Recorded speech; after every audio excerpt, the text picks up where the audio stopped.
Samantala, kalalabas lang po ng Philippine Area of Responsibility kahapon ng bagyong Nika.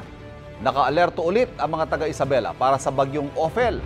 Sa Isabela kasi ang isa sa mga lugar kung saan posibleng mag-landfall ang bagong bagyo. At live mula sa Etxague, Isabela, may unang balita. James Agustin. James, kumusta panahon dyan ngayon?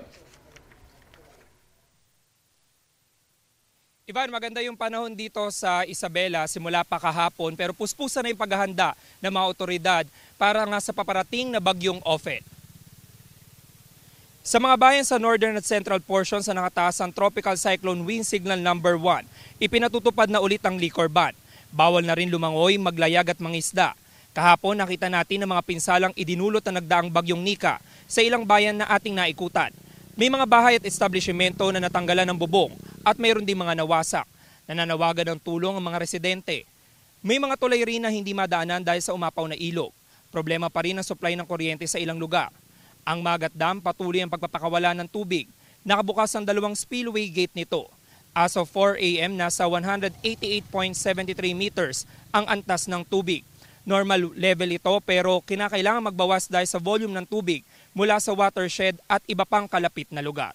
Samantala, Ivan, ito nakikita nyo ngayon, ito yung tinatawag na Fogo Bridge dito sa bayan ng Etxague sa Isabela. Isa lamang ito doon sa tatlong tulay na hindi nadaan ng kahapon dahil umapaw yung ilog. Ngayong araw naman ay medyo bumaba na yung level, yung antas ng tubig sa ilog. Kaya nga naman ito'y nadadaanan na ng ilang mga motorista. Naging problema lamang yung mga sanga ng puno na nakaharang dyan na pinagtulungang alisin ng mga residente. Isa lamang po ito doon sa mga tulay na patungo doon sa bayan ng San Isidro mula dito sa Etxague. Yan muna ilitas mula rito sa lalawigan ng Isabela. Ako po si James Agustin para sa GMA Integrated News. James, yung mga nagsilikas ba nung nakaraang bagyong Sinika, pinauwi muna o nananatili na rin sila sa evacuation center dahil may bagong bagyo? At kumustahin ko na rin yung supply natin ng mga relief goods?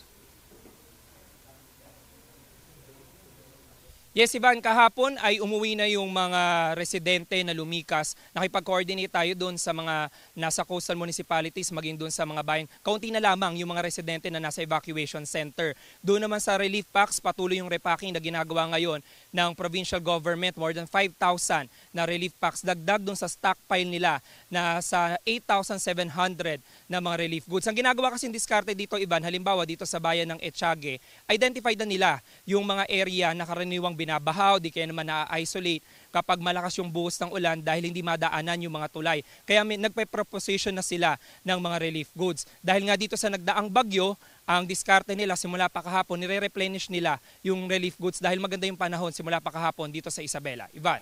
Yung Magat Dam, James, hanggang kailan daw magpapakawala ng tubig?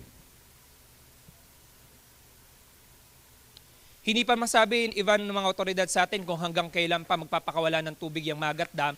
Pero napaka-importante nun dahil doon sa volume ng tubig na ibinuhos nitong nagdaang bagyong Nika, bukod pa doon sa mga tubig na nanggagaling sa watershed at sa mga kalapit na lugar. Bilang paghahanda na rin yan dito sa paparating na bagyong Ophel. Ivan.